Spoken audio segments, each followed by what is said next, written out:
terceira vez desde o ano passado, a Vara de Execuções de Penas e Medidas Alternativas de Porto Alegre lançará um edital para destinar verbas a projetos sociais. E o nosso convidado é o juiz titular da VEPMA, o Dr. Luciano André Lozecan.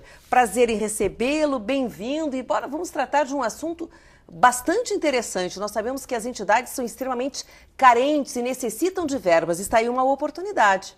Vamos esclarecer o assunto? Exatamente. Nós vamos lançar a partir do dia 15 de outubro o edital para que as entidades concorram às chamadas penas pecuniárias para projetos desenvolvidos no ano de 2015, vão ser desenvolvidos, e cada entidade pode receber, de acordo com o seu projeto, até R$30 mil no ano, né?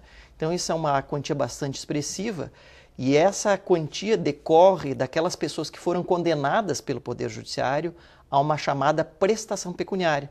E elas recolhem esse dinheiro em favor da VEPMA, né, que depois é obrigada, de acordo com uma resolução do CNJ, resolução número 154 de 2012, a lançar o edital, fazer com que essas entidades se habilitem, o projeto é aprovado pela vara e depois elas passam a receber o dinheiro e a executar esses projetos previamente aprovados. Tá certo, quer dizer, a origem então dessa verba é justamente o que o senhor acaba de nos explicar, não é? Daquelas pessoas que foram condenadas pela justiça, né, à prestação pecuniária, que é uma prestação em dinheiro, varia geralmente de 1, 2, 3, 4, 5 salários mínimos, dependendo do tipo de delito.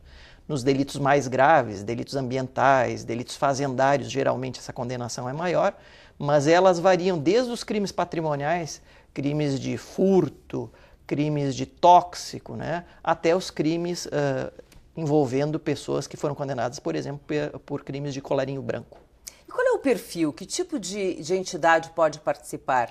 Qualquer entidade de natureza pública ou privada que tenha uma função social, né, ligada à área da educação, ligada à área de cumprimento de pena, ligada à segurança pública, ligada a crianças e adolescentes, enfim, qualquer entidade que tenha natureza pública ou privada, né, e tem uma finalidade social. Uhum. Há necessidade que a sede dessa empresa seja em Porto Alegre ou não? Sim, a priori sim, né, mas a gente não exclui outras entidades da região metropolitana desde que elas tenham essa finalidade social. Né? Porque muitos cumpridores de penas e medidas alternativas aqui em Porto Alegre são da região metropolitana, não estão excluídas. Dá-se preferência para aquelas que têm sede em Porto Alegre. E há necessidade que elas estejam regularizadas também. Claro, né? Elas devem ter CNPJ, né? Devem ter uma ata constitutiva, uma diretoria regularmente eleita, enfim, devem ter essa parte jurídica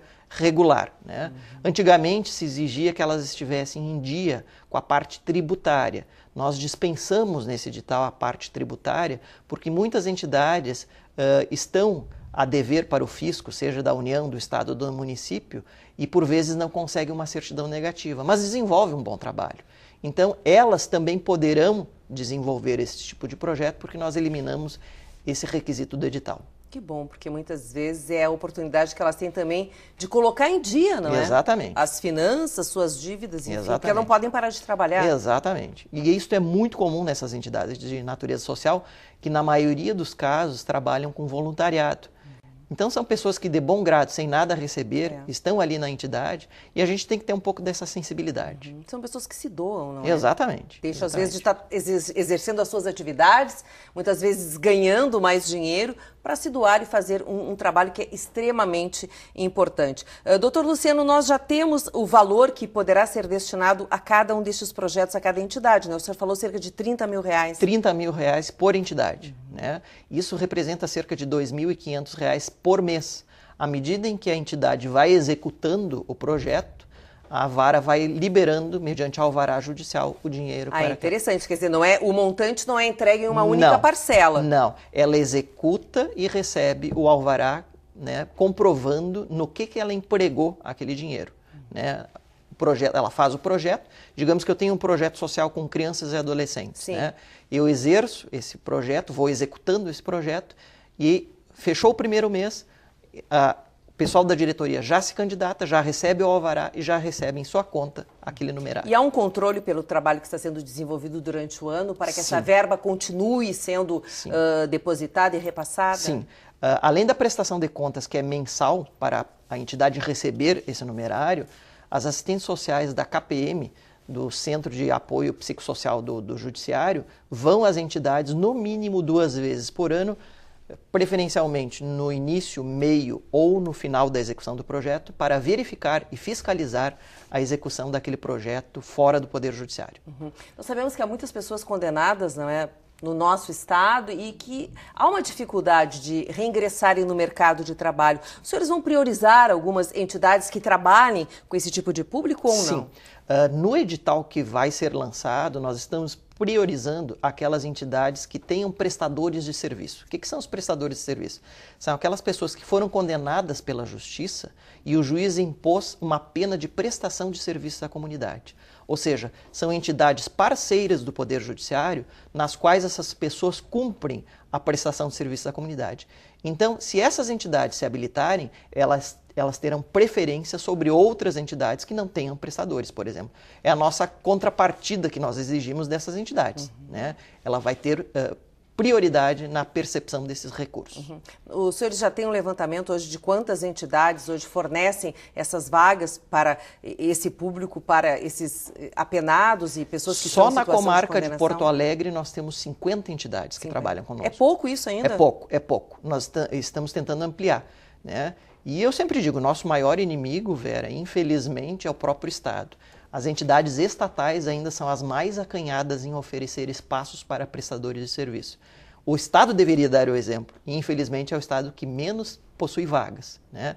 Nós estamos tentando resgatar um convênio que temos entre o Poder Judiciário do Estado, a Brigada Militar e a Secretaria de Segurança, onde nós temos várias vagas que já estão inativas há vários anos. Então, nós estamos retomando esse contato para reativarmos essas vagas já na Secretaria de Segurança, na Brigada Militar, na própria Polícia Civil, né? Claro, a depender do tipo de delito que a pessoa praticou. Claro. Eu não vou colocar o sujeito que praticou um estelionato a trabalhar no interior da Brigada Militar ou da Polícia Civil. A gente vê o perfil desse sujeito e encaminha de acordo com a entidade. E o senhor tem uma vasta experiência, não é, nesse campo, e poderia nos passar que a importância do reingresso, não é, dessas pessoas no mercado de trabalho? É absolutamente fundamental.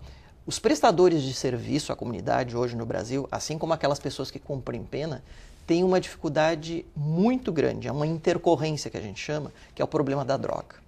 Hoje, o consumo e o abuso de drogas interfere até mesmo no cumprimento da pena daquelas pessoas que foram condenadas à prestação de serviço à comunidade, por exemplo. Não raramente, nós somos obrigados a interromper o cumprimento da prestação de serviço à comunidade para que aquela pessoa faça um tratamento contra a drogadição. Né? E isto faz com que essa execução de pena seja muito dificultosa por certas pessoas. Então a gente tem que ter essa sensibilidade e nós temos várias entidades para onde encaminhar essas pessoas. Nem sempre o perfil do prestador de serviços à comunidade se adequa a determinada entidade justamente pela interface da droga. Então isso hoje tem sido um grande problema, não apenas em Porto Alegre, mas em todo o Brasil.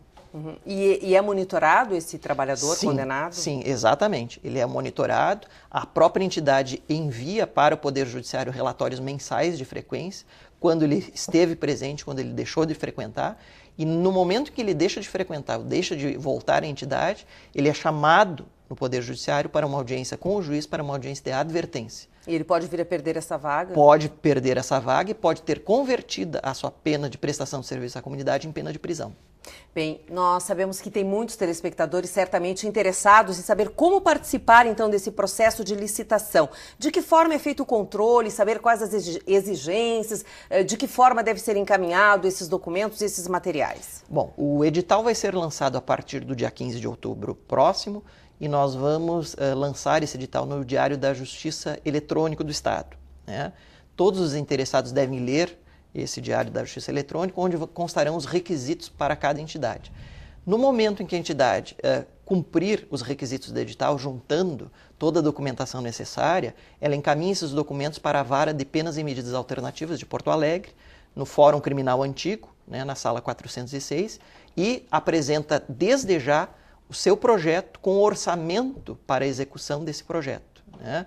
E toda a documentação necessária. Regularidade do ponto de vista da constituição daquela entidade, regularidade perante o Conselho de Serviço Social do município ou do estado, se for o caso, né? Enfim, todos esses documentos são encaminhados. Posteriormente, esses documentos vão para o promotor de justiça da vara, que dá o seu ok ou não a determinados projetos, e depois o juiz e a equipe técnica da vara efetuam a escolha dos projetos mais viáveis ou mais possíveis de serem executados. A sua expectativa é de que quantos projetos venham a ser aprovados? No último edital, agora que nós estamos finalizando, nós temos 24 projetos já aprovados, de 24 entidades diferentes.